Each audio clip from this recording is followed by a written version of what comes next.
It's like, on one hand, I recognize where I wasn't being myself. And who wants to be around somebody who's not themselves?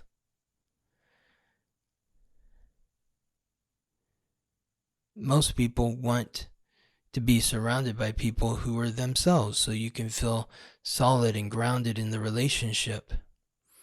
But when one of those individuals, me, is very insecure, then it creates a stain within the relationship dynamic.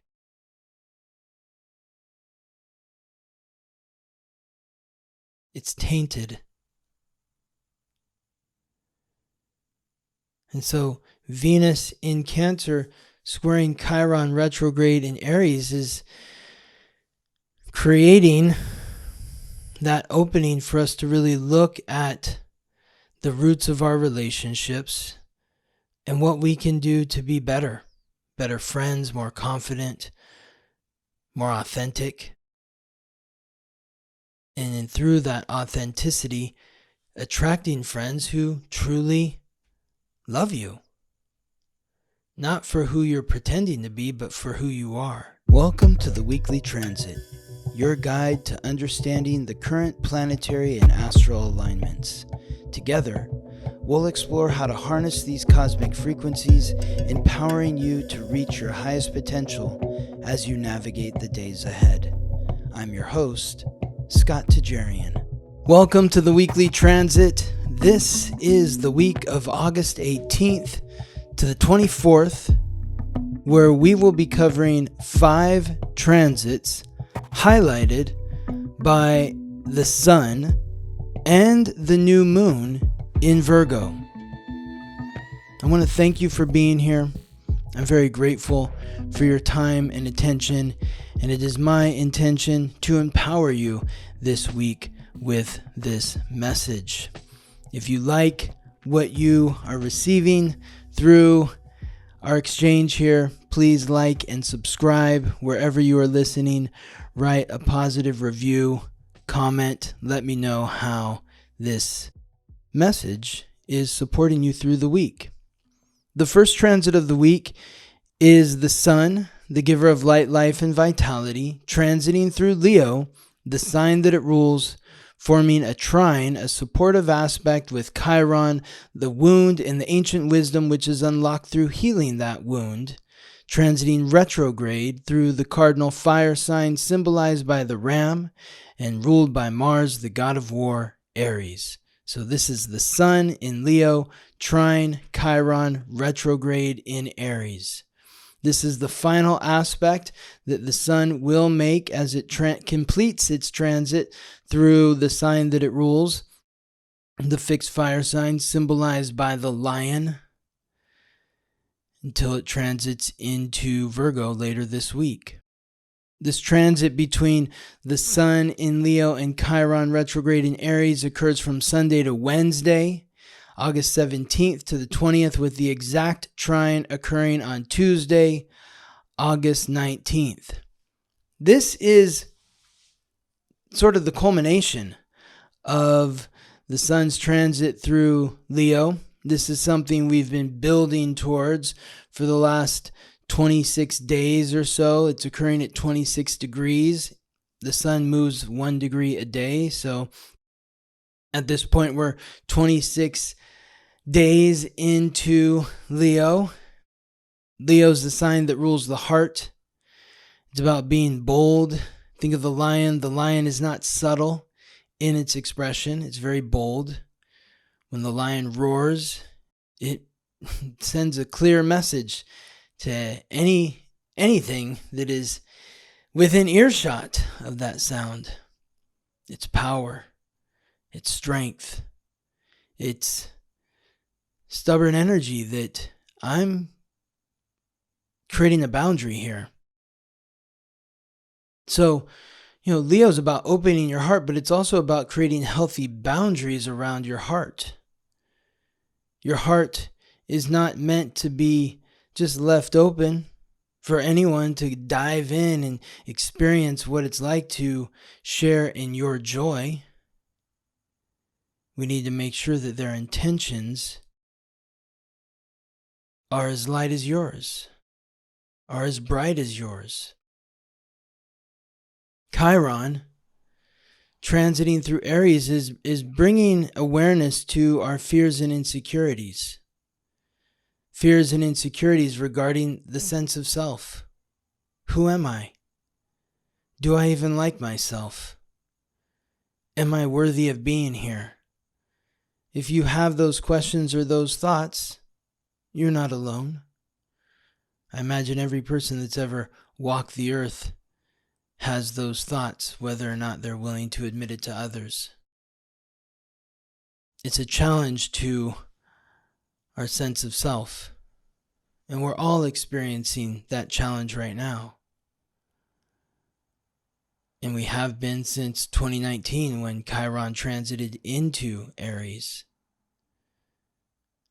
The sun is aligned with Chiron in Aries from this position, not this exact position, but from the sign of Leo several times since 2019.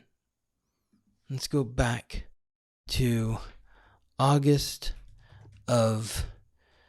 July 23rd, 2019.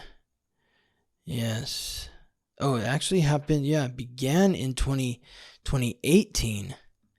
2018, yeah. So 2018, 2019, 2020, 21, 22, 23, 24. This is the 8th year in a row that the sun is aligned with Chiron in Aries while the sun transits through Leo. Next year, when the sun's in Leo, Chiron's going to be in Taurus. So this is really our final lesson. Our final lesson of experiencing that wound to our self-confidence and what that means for our heart.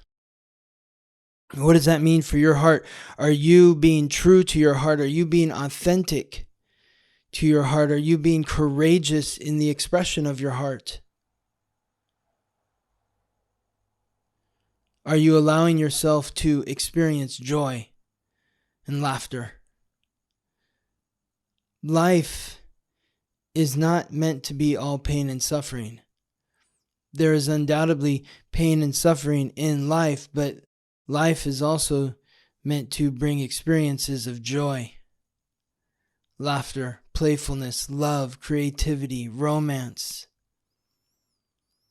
This transit of the sun trine Chiron in Aries for the final time until, it's going to be 43 years from now? 43 years. Let me take a look. 43 years. Yep, it's 43 years. So the next time the sun in Leo will form a trine with Chiron in Aries will be July 23rd, 2068. July 23rd, 2068. I give you these dates because I want you to know how special the aspects that you are experiencing right now are. And I could go through every week and give examples of why they are special. But I like to do this periodically just to remind you of how special you are. Because if you're alive in a time where there are unique and special aspects occurring, that is special. And you are special for being invited here to planet Earth during this period. So the assignment in the early part of this week is to allow yourself to feel joy. To not only allow yourself to feel joy, but to be courageous in the expression of your joy. But in being courageous in the expression of your joy, it's also creating clear boundaries for those who intend to steal your joy, to take from your joy, because they are wallowing in darkness and fear. And if that's you, that's okay. We all experience fear. We all experience darkness. But what can you do to love yourself more in the early part of this week? In what ways have you been keeping love from you? In what ways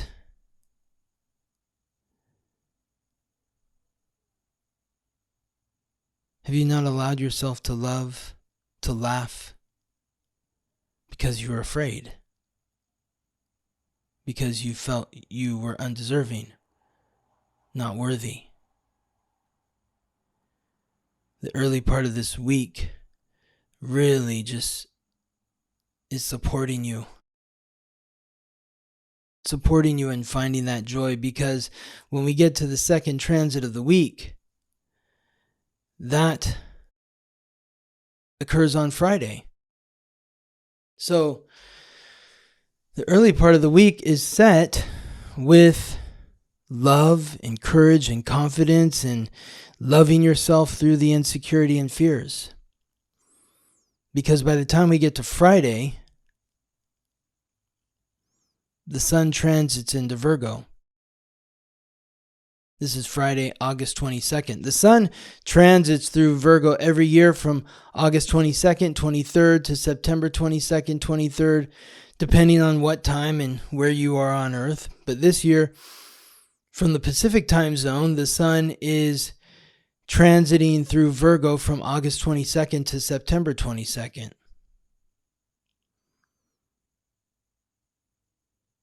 And when the sun transits through Virgo, it goes from that joyful expression of the sun in Leo to grinding you down. Is this joy real? Is this joy worth the work? Am I just being a child? It's maybe pushing you to become more serious in some way. But the way that Leo complements Virgo is, after spending all this time with the sun in Leo, hopefully you've found the joy. You've understand what it is. What you understand what brings you joy, and when you understand what brings you joy, then you are willing to do the work to make that joy a part of your everyday life. I'm an example of that right here, because I love what I do. I love my work. Every day I wake up and I come over to this little desk. I meet with clients. I record the podcast.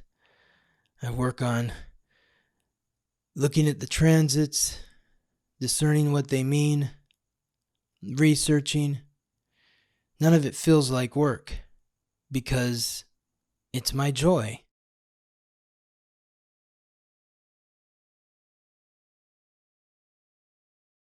It's what I love.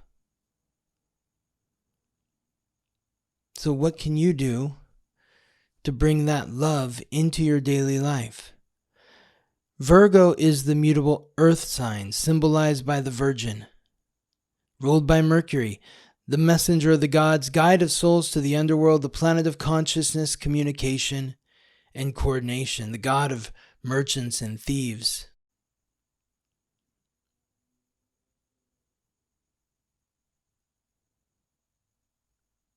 The Virgo is adaptable. It's go with the flow, but it is also rigid and structured because it's Earth.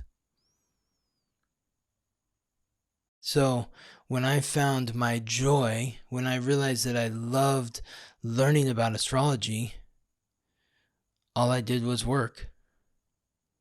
Every free moment that I had, I was looking at charts, astrological codes of friends, family members, acquaintances, co-workers, public figures, because it was fascinating to me to see the commonalities, the similarities, the stress or the tension between the planets and people that I knew felt stress or tension between them in real life.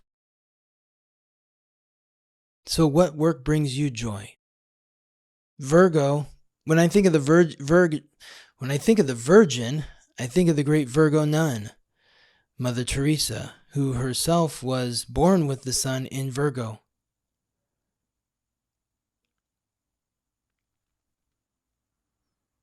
The nun represents perfectionism. There's a harshness to that perfectionism. But there's an urge to create a sense of efficiency so that they can be of greater service to the people around them. So I've cultivated my joy into being of service. Because even though clients pay me for my time, they're paying me for the service that I provide them. This podcast is a service that I provide to you. So in what ways can you take what it is you enjoy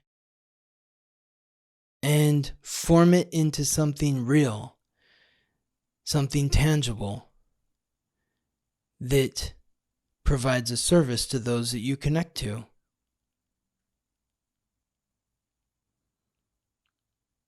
This is the focus of the sun in Virgo. It's bringing light, life, and vitality to your daily life. What you're doing from the moment you wake up to the moment you go to sleep. What you're putting into your mind, how it's affecting your body. What you're putting into your body, how it's affecting your mind. Your work, your health, your routine. Virgo rules the intestines, and the intestines are that part of the body that eliminates whatever's in the body that is no longer serving the body. So what is it that you would like to eliminate from your life, or what is it that you need to eliminate from your life so that you can create a greater sense of efficiency in your daily life that supports you in expressing your joy?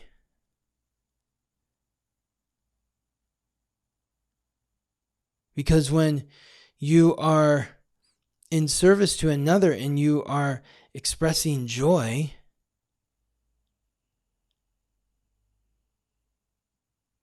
you're really doing a service to the world. You know, it's as simple as like last weekend, Gabrielle and I went to the mall. We had to shop for some clothes. We had to return some things, and we went to a big department store.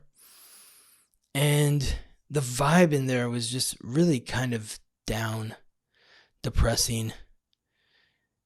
The clerk who we returned these clothes to seemed kind of annoyed that we were even taking up his space and wanting to return these clothes. We're like, can we return these? Like, yeah, I guess so. It's like, oh, gee, well, sorry to inconvenience you. There's no one else around here. Like, I felt like a jerk for even asking him if we could return the clothes. By the time we were done with him, he'd kind of softened a little bit because, we were sensitive to the way that he was feeling, but it was not a great experience. It certainly didn't make me want to ever go back into that department store again. And I really felt bad for him.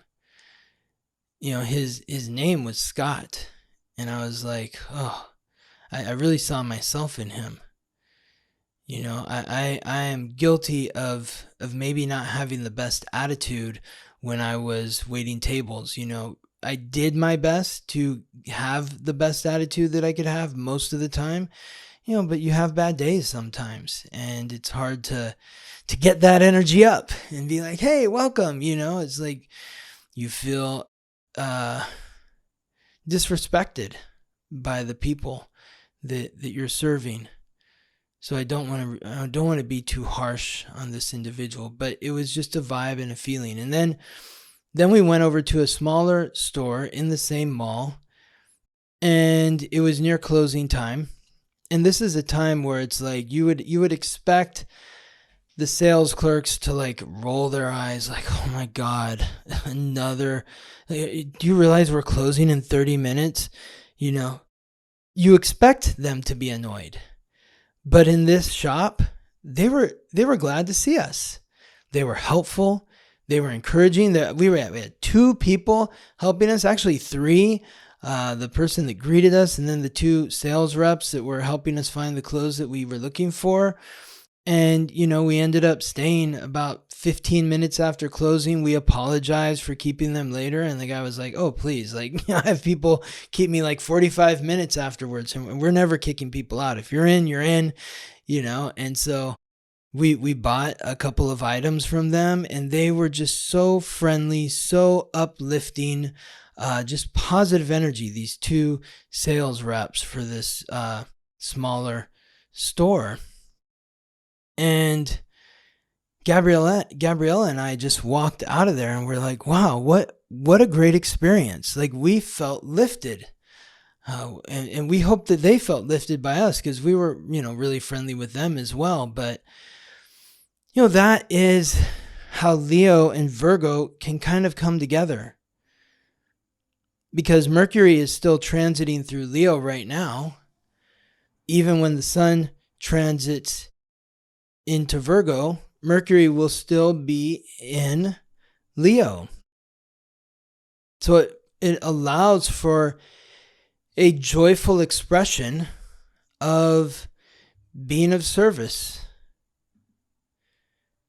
What is the joyful expression for you in being of service? What is that thing that you do that you enjoy so much that you're willing to be of service to others?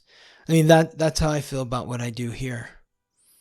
Like this week, there was somebody who subscribed. Well, first of all, I had a longtime client who I haven't seen in a while just contacted me and asked if they could Venmo me money because because of the content that I'm creating and how it's helping them. And I felt so grateful to this individual for even thinking of me. Like, I forget that, like, you're thinking of me? Wow. And now you want to send me money? What? Okay. Thank you so much. Wow. I was so touched. And then, I started doing the Substack and just writing these essays about major transits that are occurring each week and what that means from a historical perspective. And I got an email that said somebody wants to sponsor my Substack. I was like, wait, what's this? And they're like, yeah, this person wants to send you $8 a month for doing your Substack. If you just turn on your ability for them to do it, whatever the proper terminology is, like turn on your payment stuff. I was like, okay, sure. I didn't even know that I could get paid by writing Substack essays, articles. So that's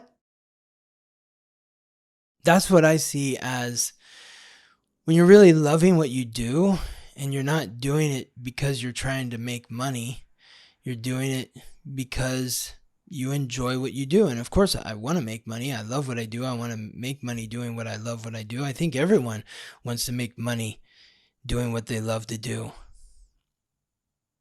And I feel very fortunate to be in that position. And it's because of you.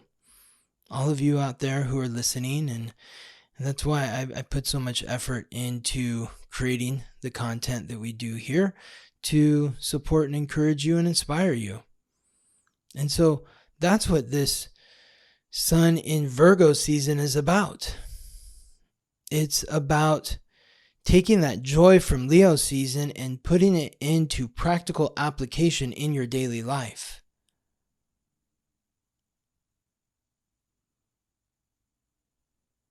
Now, if you were born with key astrological points or planets in Gemini or Sagittarius, then this could be a challenging 30 days for you, because the sun transiting through Virgo, which is mutable Earth, squares. Well, it's not just the sun. If you were born the sun in Gemini or the sun in Sagittarius, it's if you have any planets in Gemini or Sagittarius. If you have Mars in Gemini, if you have Mars in Sagittarius, there's going to be some conflict and tension whenever the sun comes around and squares that point in your chart. If you were born between 1995 and 2008, then the sun's going to be squaring your Pluto during this time. You're going to go through a potentially difficult transformation to your identity, how you identify. Just think back. So if you're born with Mars in Gemini or Pluto, if you were born between 1995 and 2008, think back to your whole life. What has occurred between August 22nd and September 22nd? Has that been a challenging period for you? Has it been a peaceful period for you? What has it been like for you? And I say this not to scare you or concern you or think something bad is going to happen to you. It's not about that. It's about letting you know that the rapids are up ahead and you got to start paddling. You got to look alive. You got to stay alert. And you got to take it easy on yourself. You got to take it easy on yourself. I think we often make hard times harder by the way that we react to the discomfort that we're feeling in those hard times. So when the hard times come, when the challenges come, rather than react in a way that creates more conflict or challenges within your life, try to be still. Try to be good to yourself. Try not to be so critical. If you find yourself being critical or analytical, that's the sun in Virgo. We're going to break ourselves down here. We're going to dissect ourselves. We're going to look at every little inch of our bodies, our minds, our souls, and we're going to nitpick at it. So, take it easy on yourself. I think there was I can't remember exactly what it was, but there was a moment, it's not that interesting of a story, but just something that occurred between Gabriella and I where I was ordering some food and I meant to go pick it up, but instead I pressed the wrong button and they delivered it, and I was really angry at myself. And Gabriella was like, I was afraid that she was going to be upset at me because she had to leave to go to work and she wanted the food before she went to work, and the food still showed up on time, and she knew that it would, and she was like, the only person that's upset at you is you. So so really recognize when that is, when you're being too hard on yourself. You are perfect exactly as you are. And if you're looking for clarity on how this transit of the sun in Virgo, or any transits that we're talking about here on the podcast, and you want to really understand how they're affecting you directly and how to work with the energy to your benefit, contact me for a reading at theweeklytransit.com. The third transit of the week is the new moon in Virgo. It's at 0 degrees in Virgo. So the day that the sun transits into Virgo, the moon transits into Virgo right after the sun, forms that conjunction. It's 0 degrees in Virgo at 11:07 p.m. Pacific Daylight Savings Time on Friday, August 22nd. This is a special new moon, and we're going to talk more about the historical significance of this new moon in the end of the podcast when I share my latest essay on Substack. And of course, subscribe to the Substack if you're interested in reading what we're going to share here. But what's unique about this new moon in Virgo is this is the first of 2 new moons in Virgo this year. The second new moon in Virgo will occur on September 21st at 12:55 p.m. Pacific Daylight Savings Time at the final degree of Virgo, 29 degrees. So there's the new moon at 0 degrees and then the new moon at 29 degrees. So 2 new moons in Virgo. You think the universe, God, is sending us a message to get organized, to create a sense of efficiency in our lives? Or maybe it's just me because I'm about to have twins in a few months. But, we're all being called to get your life in order. And you may think that you have your life in order, and maybe you do. But this is about fine-tuning and perfecting, creating greater senses of efficiency. Really be mindful. Remember, Virgo's ruled by the planet that rules the mind. Be mindful of how you're living your life. The new moon is the inhale. The full moon is the exhale. So this is kind of,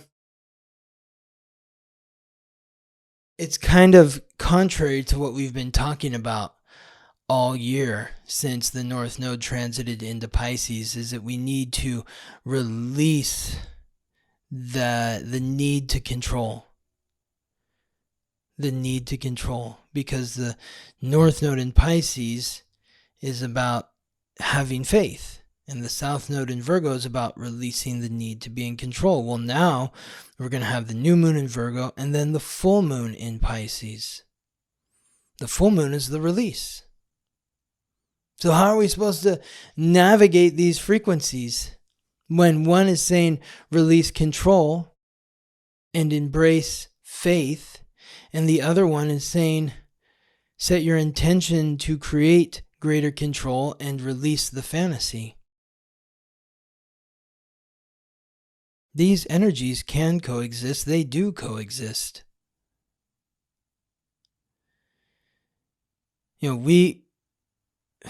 Wow. Let me look here, because I really want to be clear about what's been happening here. Yeah, so starting on it was August 6th.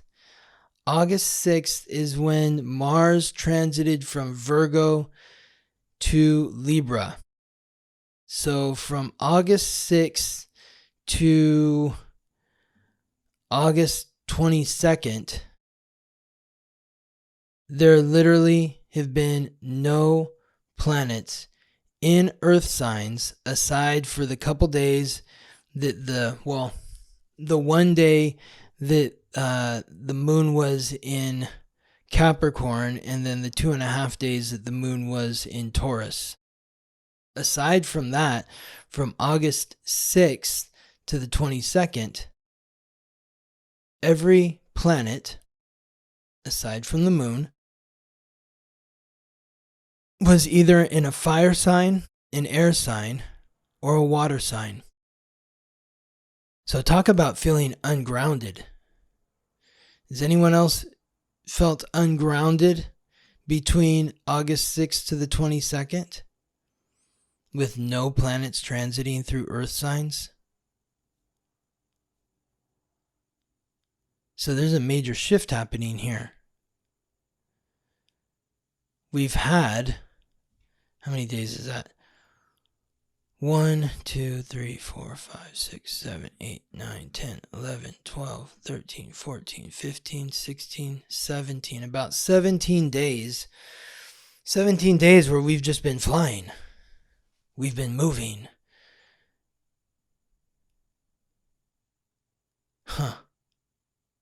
No Earth. And now on August 22nd, it all comes crashing down back to Earth. And maybe that's what this new moon in Virgo is about, is okay, you've been moving, you've been flying, things have been flying around you. Now it's time to ground. It's time to set your intentions to bring everything that you've learned, everything that you've experienced, and find a way to contain it in a meaningful way that will support you day to day.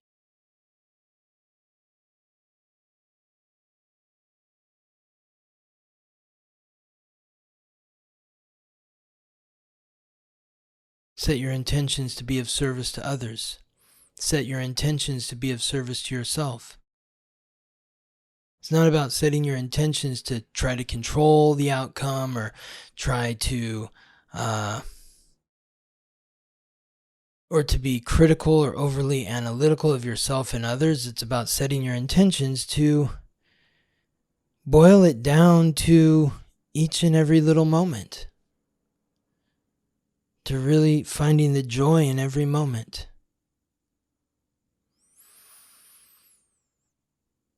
It's like sometimes I take an extended pause here.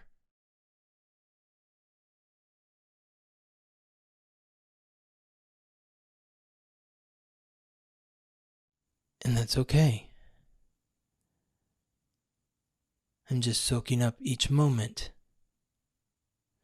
reminding myself that I can't get it all done today. And maybe that's really how the North Node in Pisces plays with this Virgo energy in a supportive way. It's you're still releasing the need to be in control, and you're having faith in each and every moment.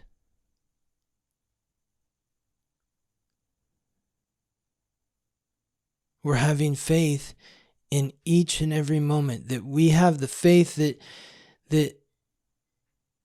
things are going to work out the way that they're going to work out. And I pray that it is in my highest good and in the highest good of those who connect to me. And I'm not trying to control that.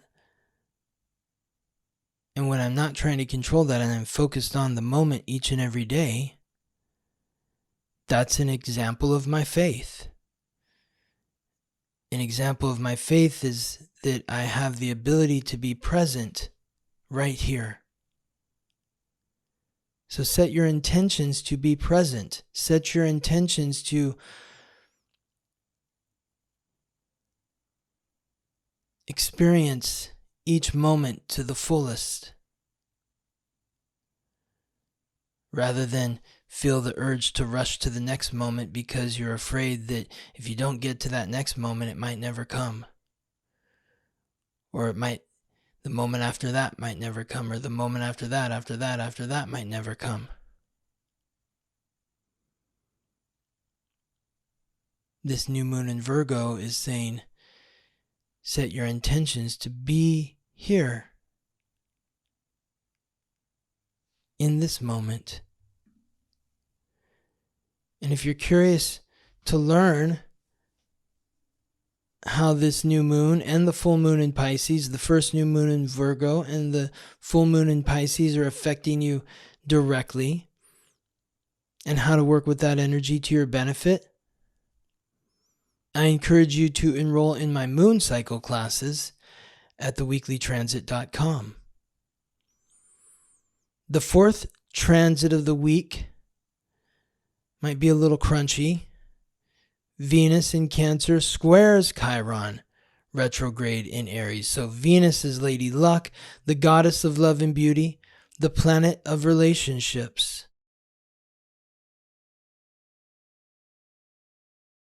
Transiting through the cardinal water sign, symbolized by the crab and ruled by the moon, Cancer.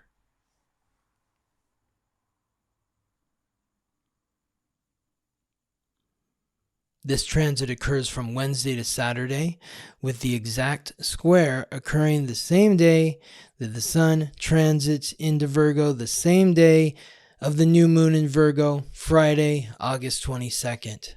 So it's interesting that this aspect occurs the same day as the sun and new moon in Virgo, because as the energy is shifting or transiting into that critical frequency of Virgo, there may be some insecurities that come up in your relationships.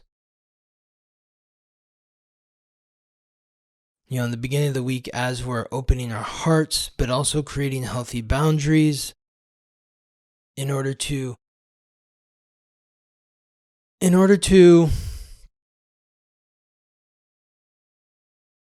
honor your heart, your sense of joy, your childlike nature.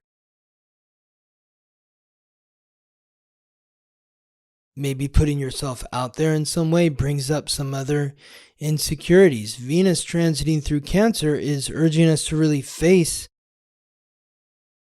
the origins of our relationships. And the origins of your relationships begin with the first people that you were in relationship with. Most likely your parents. Whoever raised you created the template for the type of person that was going to be your lover, your friend, your business partner. So as we're opening our hearts and having the courage to create healthy boundaries, maybe something is happening, there's pushback, or whatever is occurring is bringing up issues from the past. This transit is encouraging you to take a look at your past and see what is at the root of your insecurities. What is the seed? Who planted the seed of your insecurities? The insecurities to your self-worth, your self-confidence, the type of people that you surround yourself with, those who you consider friends, lovers, business partners. Are they supporting you? Are they encouraging you? Are they loving you?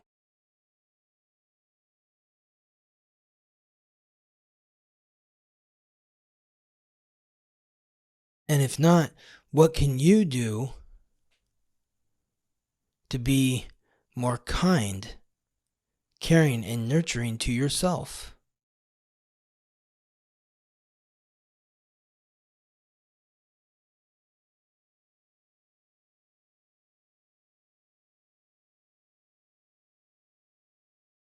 So this week is not without its bumps, and those bumps are meant to break you out of old habits that are no longer serving you.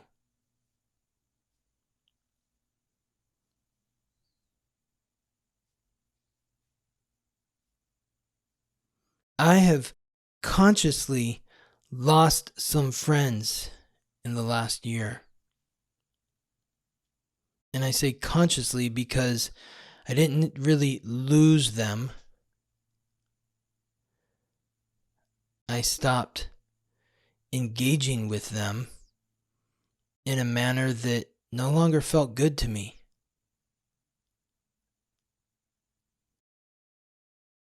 I stopped chasing them.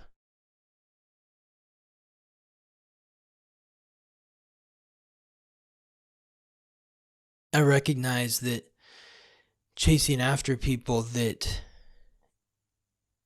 weren't loving to me, weren't kind to me, weren't caring to me was only a reflection of my own insecurities.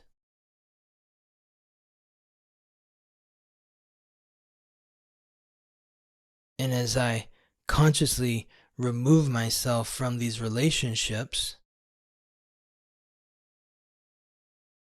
the void has been filled by relationships that are so much more fulfilling.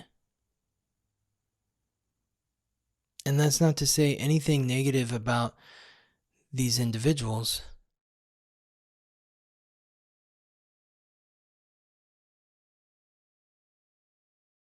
It's like, on one hand, I recognize where I wasn't being myself. And who wants to be around somebody who's not themselves?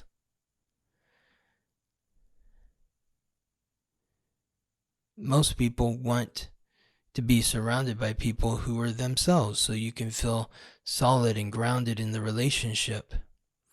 But when one of those individuals, me, is very insecure, then it creates a stain within the relationship dynamic.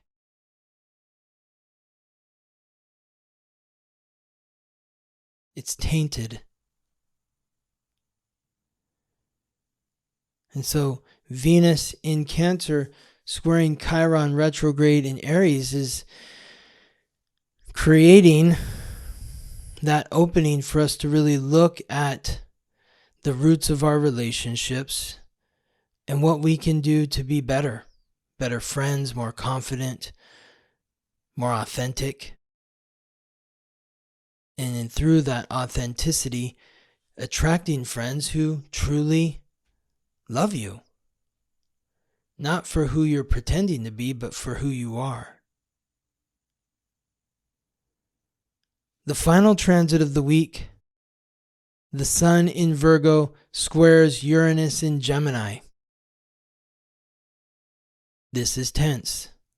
This occurs from Friday to Monday, August 22nd to the 25th, with the exact square occurring on Sunday, August 24th.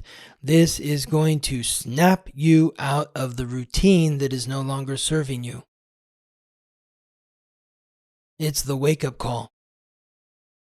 Maybe it has something to do with your health. Maybe it has something to do with your job. Maybe it has something to do with just how you're living your daily life that's no longer in harmony with who you are, and you're trying to cling to the way things have always been.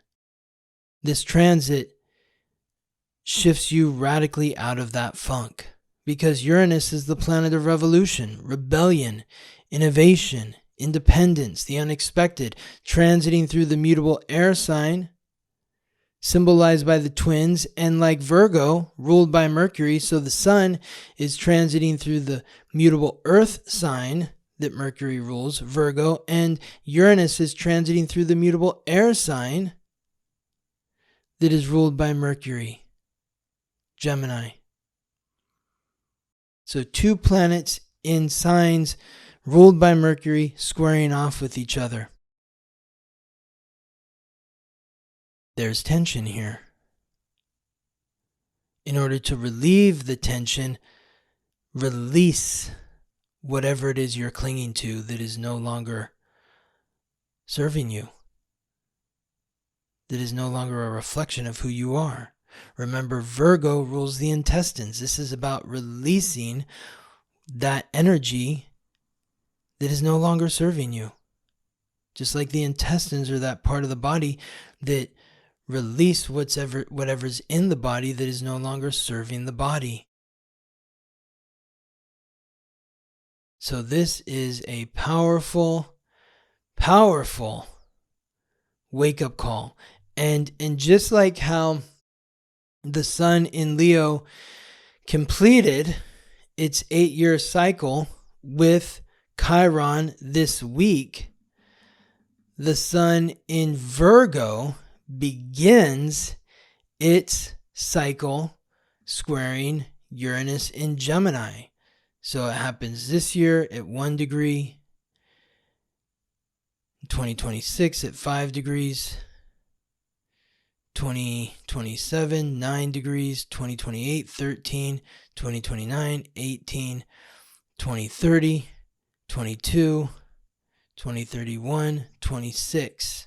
So 2031, 25, 26, 7, 8, 9, 0, 1, 7. This is the first of a 7-year cycle of the Sun in Virgo squaring Uranus in Gemini. So I'm curious to see where we're all going to be in 2031, but wherever we are, expect who you are now to be radically different from who you are in 7 years. And if you accept this radical shift, then you will find the flow to life. If you cling to the way things have always been, then that shift, inevitable as it may be, is going to be a difficult one for you. So especially if you were born with key astrological points or planets at 1 degree in Pisces, Gemini, Virgo, or Sagittarius, you're getting hit hard with this aspect here. So take a look at your astrological code. What is at or near to 1 degree in the 4 mutable signs? Gemini, Virgo, Sagittarius, and Pisces. You're going through a radical shift right now. If Venus is at one of those degrees in one of those signs, you're being called to do things radically different in your relationships.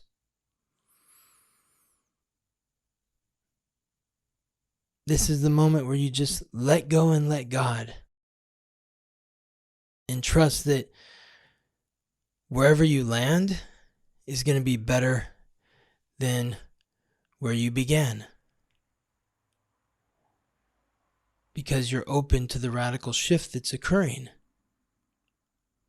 That's meant to support you in your health, your routine, your work, your sense of knowing and knowledge and awareness, being willing to see things from a different perspective. It's about seeing things from a different perspective and then applying what you see to the reality of your daily life. That's at the essence of this Sun in Virgo square Uranus in Gemini. Being open to seeing things from a different perspective and applying what you learn to the reality of your daily life.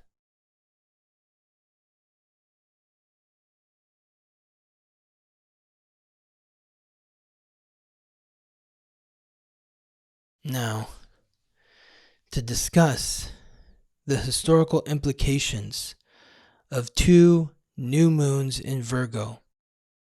The celestial pattern, 200 years of systematic transformation during double Virgo new moons.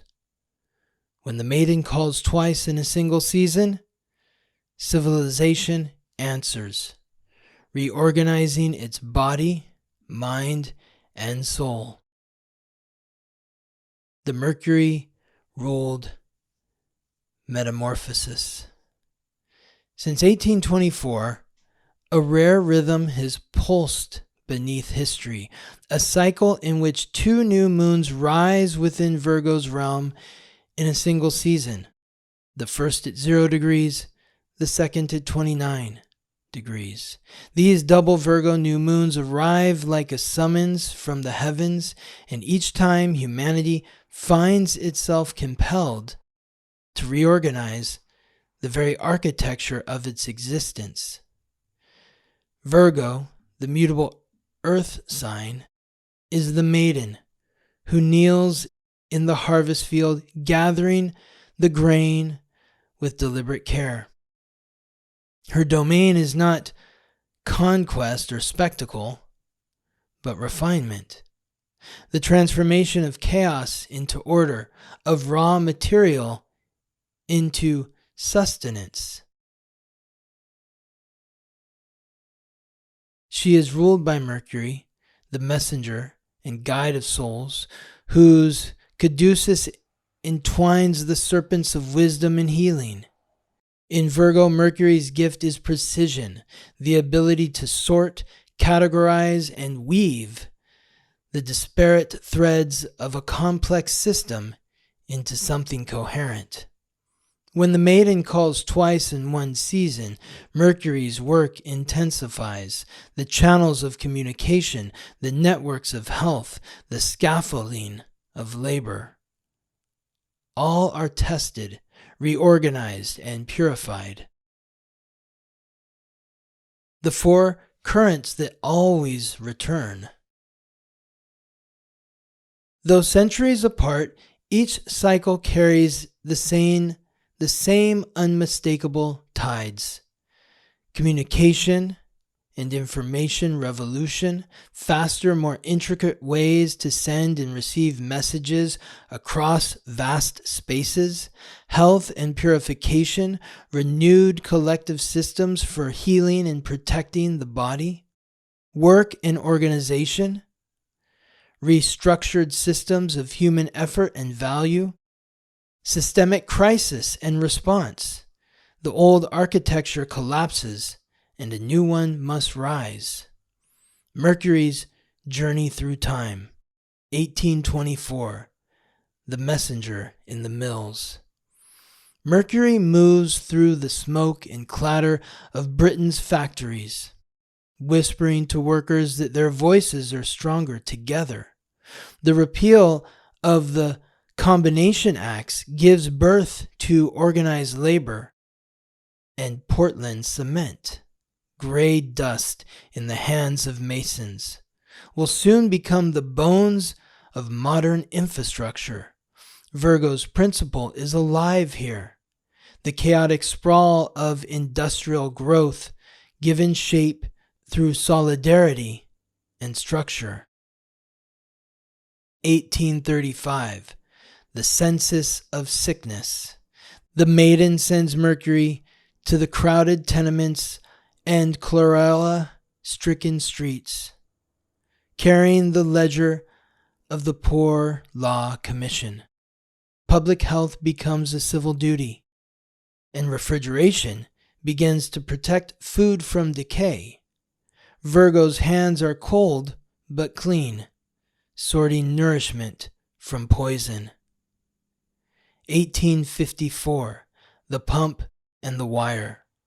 Mercury stands beside Dr. John Snow as he traces chlorella to a single water pump, mapping disease like a cartographer of the unseen. Across the Atlantic, engineers draw the first plans for a telegraph cable to span the ocean. Two networks take form, one for clean water, one for clear messages, both born from Virgo's need for purity and connection.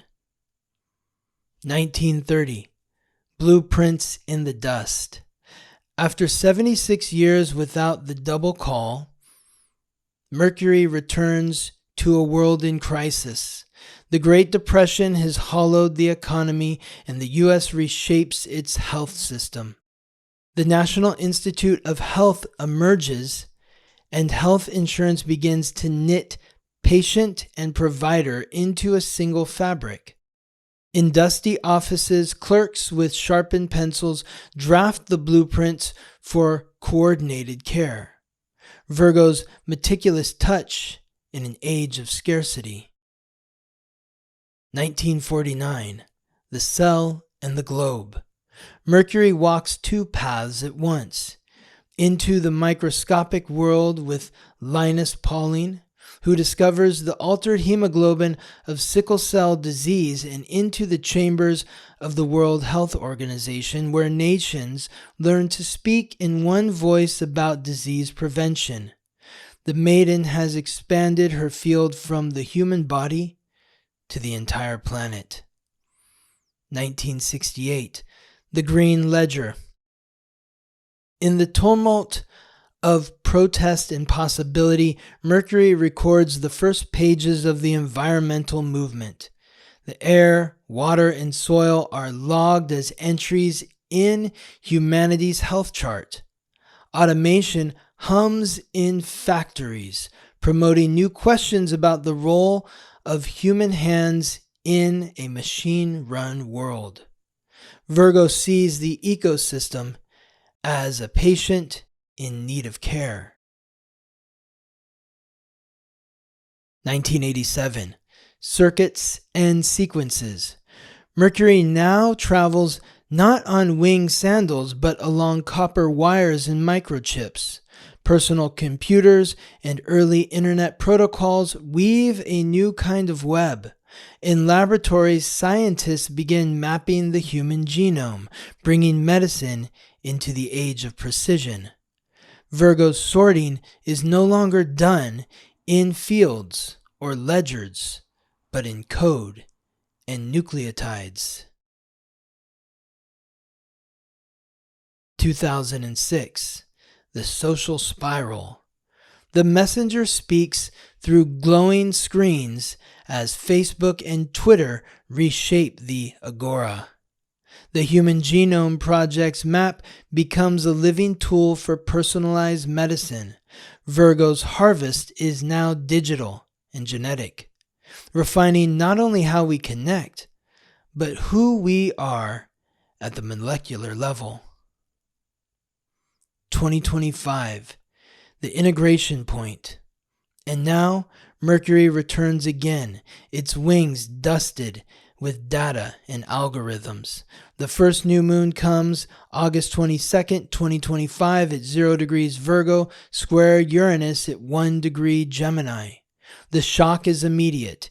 Information systems quake, new technologies demand adoption overnight, and hidden inefficiencies rupture into view. Mercury scatters seeds on unsettled soil, knowing some will sprout in chaos. The second arrives September 21st, 2025 at 29 degrees in Virgo, opposite Saturn retrograde at 28 degrees Pisces. Here the messenger slows, standing before Saturn's gate. The trial is over. What remains must be tested for endurance. The chaff falls away, the grain is stored, and the cycle closes in readiness for what comes next. In this cycle, the pattern points to AI, human collaboration, as the next great network of intelligence, medicine refined on the cellular level, and the necessity for planetary scale coordination. The Uranus square demands experimentation. The Saturn opposition demands proof of resilience. How to work with the 2025 energy. In August, start where you are. Prototype the idea, launch the project, change the habit. Perfection is not the point. Iteration is. Between moons, keep records. Virgo thrives on analysis. Measure, compare, refine. In September, integrate what works, discard what doesn't, and close the loop. The maiden cannot harvest what you leave half grown. The broader rhythm. The next double Virgo new moon will arrive in 2024. With Pluto in Pisces and Jupiter in Capricorn, a signature of deep transformation followed by enduring structural growth. But that is a path Mercury will walk later. For now, Mercury is here in 2025 asking, how will you refine what you've been given? Conclusion. The celestial mirror. 2 centuries of history reveal the same truth.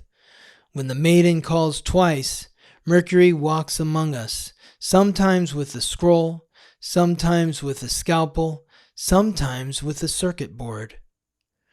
He moves through factories, laboratories, data centers, and sick rooms, always seeking the same thing: the clean line, the precise process, the sustainable pattern.